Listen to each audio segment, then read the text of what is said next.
Verma group, जो सोचता है वो करता है। आपके अपने सपनों का आशियाना। नमस्कार, भारत लाइव देख रहे हैं आप। मैं वेद सिंह। आज झाजी के विश्लेषण में जो चर्चा है वो काफ़ी खास होने वाली है। हमारे साथ झाजी आज बात करेंगे। लालू प्रसाद ने बीच चुनाव में कर दिया है गेम को टर्न। पुराने दुश्मन को ला रहे हैं आरजेडी में और इसकी हो रही है चर्चा। क्या नीतीश कुमार और मोदी दोनों एक झटके में हो जाएंगे चित?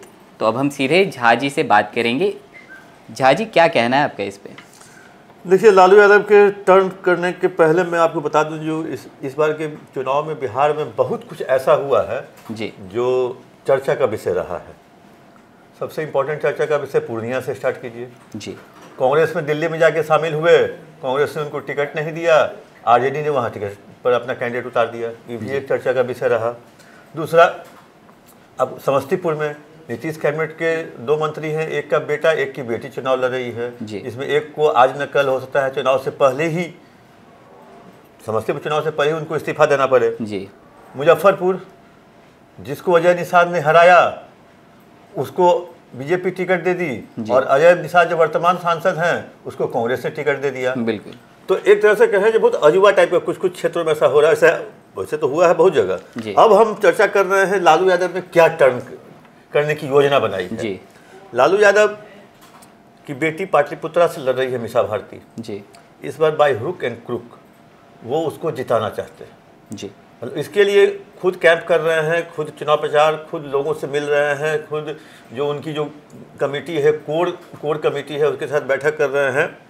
अभी एक चर्चा में बात आ रही है, ऐसे चर्चा में सुबह से थी, जो पुराने जो इनके सलाहकार थे, जी, जो इनके 90 के ज़माने के जब इन्होंने सरकार बनाई थी उस समय के एक सलाहकार थे, जी, जिनको इन्होंने जनता दल यू से 2 बार राज्यसभा एमपी भी बनाया। जी, और इनके हर एक फैसलों पे, लालू यादव के हर एक फैसले पे उनकी मुहर होती थी, और लालू यादव बहुत सारे फैसले इनको बता कर या पूछ कर भी करते थे। अब आप जान रहे, अब आपको उत्सुकता हो रही होगी किसके बारे में चर्चा कर रहे हैं। वो नाम है डॉक्टर रंजन प्रसाद यादव का। जी। रंजन प्रसाद यादव 2 बार राज्यसभा से एमपी रहे। जनता दल ने उन्हें 90 से 96 तक बना के रखा, 96 से 2002 तक बना के रखा जी, और वो 15वीं लोकसभा के सदस्य भी बने, पाटलिपुत्रा से ही लालू प्रसाद यादव को हराकर। अच्छा। और वो मतलब कहें जो फिर वो 2002 में जब पार्टी ने जनता दल ने उनको टिकट रिपीट नहीं किया तो चले गए जेडीयू में। जी। और जेडीयू ने उनको 2009 में टिकट दिया लोकसभा का पाटलिपुत्रा से, क्योंकि उस समय परिश्रम हो गया था 2009 में, तो पाटलिपुत्रा सीट बन गई थी। तो वहाँ से रंजन यादव चुनाव लड़े और वहाँ से लालू यादव भी लड़े थे। अच्छा। क्योंकि मनेर, दानापुर, ये सबको यादव बहुल क्षेत्र माना जाता है, बिल्कुल, बेटा उतार को भी। तो वहाँ से वो जीत गए। वहाँ से जीतने के बाद फिर जेडीयू में कुछ दिनों तक, मतलब जब तक उनका टर्म रहा वो एमपी का, वो टर्म वहाँ बिताए जी। और उसके बाद फिर वो बीजेपी में चले गए। अच्छा। रंजन यादव। अच्छा। मतलब वो परिक्रमा कर रहे थे पार्टी के कार्यालयों का जी। फिर वो बीजेपी में आ गए।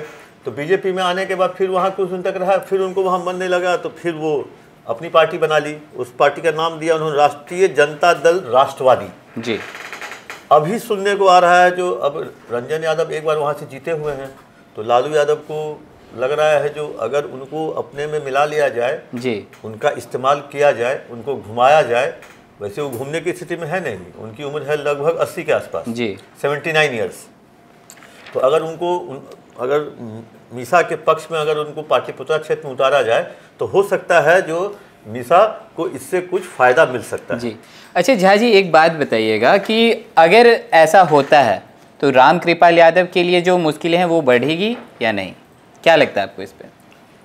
देखिए, जब लालू नहीं कुछ कर पाएंगे तो रंजन यादव अब कुछ नहीं कर पाएंगे जी, ये तो आप फाइनल जान लीजिए।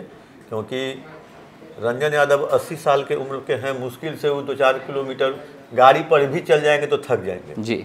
अब 2009 में जो आदमी जीता 2014 तक रहा, 14 से 23 हो रहा है, 9 साल का फासला है।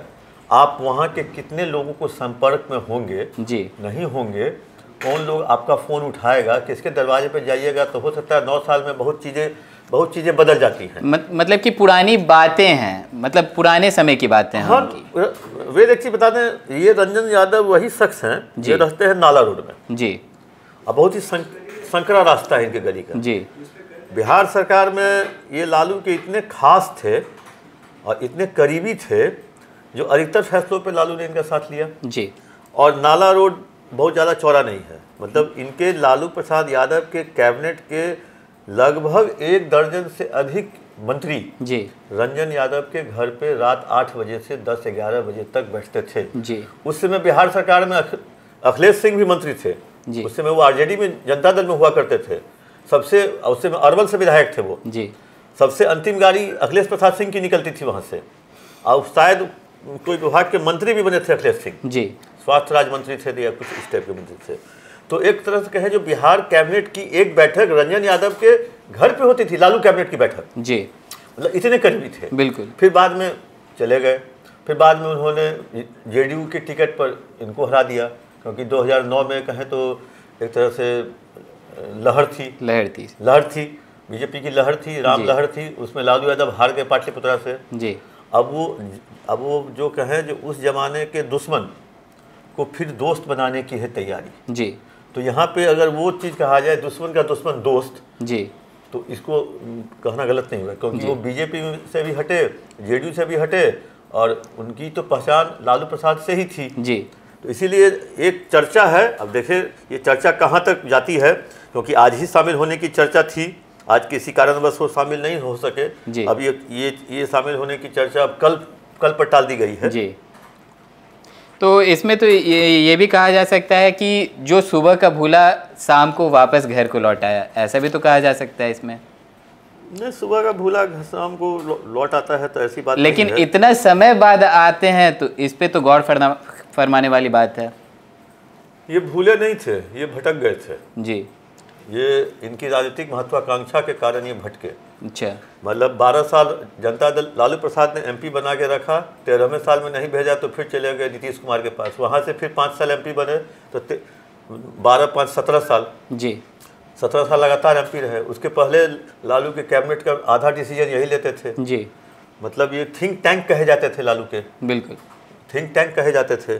तो अब इससे मीसा भारती को कितना फायदा होगा ये तो आने वाला समय बताएगा जी, लेकिन हमको नहीं लगता है जो रामकृपाल यादव को कुछ नुकसान होने जा रहा है जी, क्योंकि रामकृपाल यादव भी लगातार वहां से जीतते आए हैं जी, शायद तीसरी बार वो यहाँ से लड़ रहे हैं जी। तो इसीलिए नहीं लगता है जो रामकृपाल यादव को कोई नुकसान होगा, क्योंकि अल्टीमेटली लोग चेहरा देखता है नरेंद्र मोदी का जी, प्रधानमंत्री नरेंद्र मोदी का, चाहे आप कैसे भी हो, अंतिम में लास्ट में लोग उसी के नाम पर लोग वोट देता है।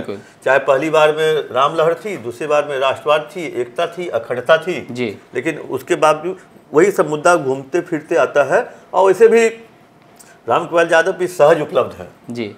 रामकृपाल यादव के बारे में एक चीज़ बता दें, जो वो अपने घर के बरामदे पे भी नहीं, गली में बैठते हैं लुंगी गंजी पहन के जी, और सुबह से बैठ के 2 घंटे तक आम पब्लिक से मिलते हैं जी। क्या लगता है मीसा भारती से आप मिल लेंगे? मीसा अगर सांसद बन भी जाती है तो क्या आप 10 सर्कुलर रोड पे जाके उनसे मिल लेंगी, या कोई भी आदमी मिल लेगा? अभी तो तेज प्रताप और तेजस्वी से मिलने के लिए मतलब संजय यादव को क्रॉस करना पड़ता है, उसको फोन करना पड़ता है जी। तो जैसा कि अभी आपने सुना कि झा जी के विश्लेषण में झा जी ने बताया कि एक ऐसे शख्स के बारे में जो मतलब सभी पार्टियों में घूम फिर कर लास्टली वो आरजेडी में फिर से सम्मिलित होते हुए दिखेंगे, ऐसा भी चर्चा होते हुए सुनने में आ रहा है। तो और भी ऐसे तमाम खबरें देखते रहने के लिए आप बने रहें भारत लाइव के साथ। धन्यवाद। पनोरमा ग्रुप, जो सोचता है वो करता है। अगर ये वीडियो पसंद आई और वह बिहार के राजनीति और बिहारियत से सरोकार रखेनी तो सब्सक्राइब बटन दबा के चैनल के सब्सक्राइब कर ली। ओजे एगो घंटी बा, ओकरा बटन दबा देला से कुल सटीक और मारक खबर रुआ मुफ्त में मिल जाई। अगर रुआ पत्रकारिता के हमनी के नया प्रयोग में सहयोग कर चाहतानी तो ज्वाइन बटन दबा दी। पेटीएम नंबर नोट कर ली 9386816700। धन्यवाद।